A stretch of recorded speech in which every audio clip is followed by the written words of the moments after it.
Now, as we all know, we have discussed when we were discussing schizophrenia that Kraepelin divided psychosis into two categories. One was dementia precox, which he considered to have a progressive deterioration, and then manic depressive psychosis, manic depressive illness, which had a remitting course. So these were the two major classification under which Kraepelin had divided the psychosis. In fact, even when we read the description of the cases described by Kraepelin, again, many of the patients, they had features of both, that is of dementia precox and manic depressive illness in his clinical cases. So even during his time, he observed that many of the patients may have a combination of the symptoms. Now, in the early 20th century, Lang, Bowman, Dunton, they also described intermittent forms of dementia precox with periods of excitement or depression. So even they described that there are certain patients with whom they have made the diagnosis of dementia precox, but they had, some of the patient had features of depression and mania and had a gradual deterioration in functioning. So again, many of the other authors, many of the other psychiatrists, they also saw that sometimes both the schizophrenia and mood symptoms may be present. Similarly, George Kirby and August Hawk, they also describe patients with mixed features of both schizophrenia and mood disorder. But the patient which they described, they did not had a deteriorating course.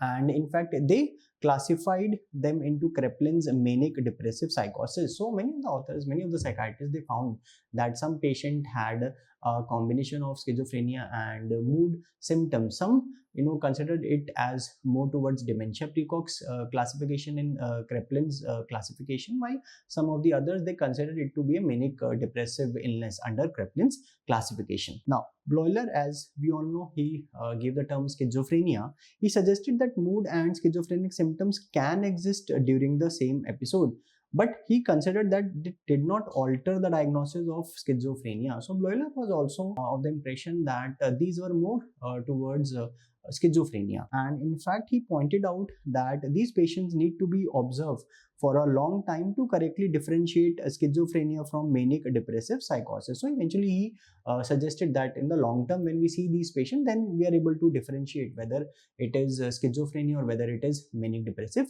psychosis.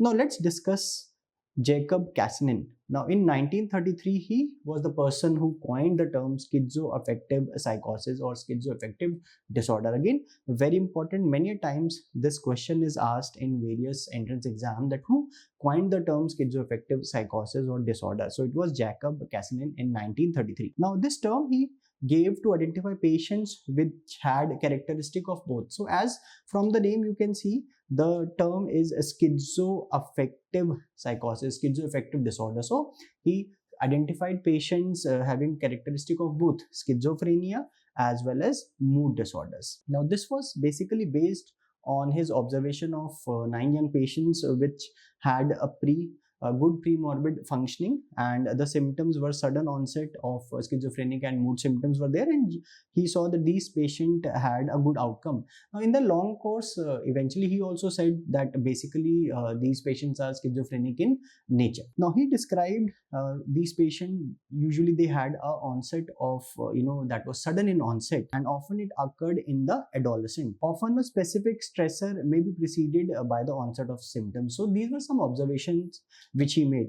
And also in the family history of these patients, often it included a mood disorder. So these were some of the observations which he made. Now he in fact also believed that the patient basically had a type of schizophrenia. So it was similar in line with Bloiler. So Jacob Cassinin also considered that these were more towards diagnosis of schizophrenia. Now when we talk about from 1933 to 1970, patients with symptoms similar to the Cassin's patients, they were classified variously as schizoaffective disorder or atypical schizophrenia or good prognosis schizophrenia or remitting schizophrenia or cycloid psychosis. So these were some of the terms which were given to these patients, which were fitting into the symptoms which were described by Cassinin. And as from the names you can see, again that was more emphasized that they had a relationship towards schizophrenia. So from the term itself we can see it was considered that they are more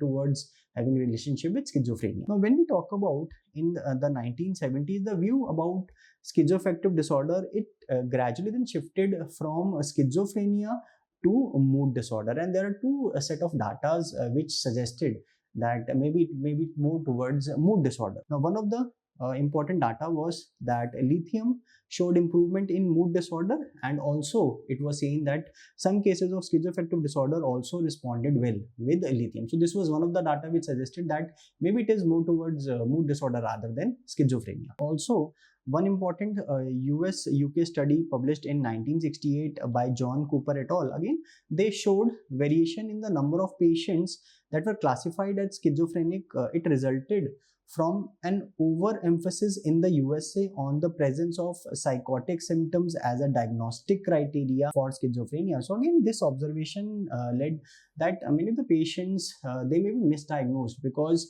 there was an overemphasis of psychotic symptoms. So if psychotic symptoms were present, usually it was seen that it was made a diagnosis more towards schizophrenia. So this overemphasis also suggested that maybe it may not be a schizophrenia but maybe towards mood disorder. Now, when we talk about the diagnostic classification, that is DSM, in DSM-2 it maintained the diagnosis of schizophrenia, schizoaffective type, and it further divided the category into excited and depressive subtype. So it considered schizoaffective as a subtype of schizophrenia. Now, in DSM-3, it classified disorders with full affective syndrome with schizophrenia-like symptom as mood disorders with mood incongruent psychotic symptoms. So anybody with full affective syndrome and with schizophrenia-like symptom, they were classified as mood disorders with mood incongruent psychotic disorder. And the patient was considered to have a mood disorder as long as schizophrenic symptom occurred at the same time as mood disturbance. So then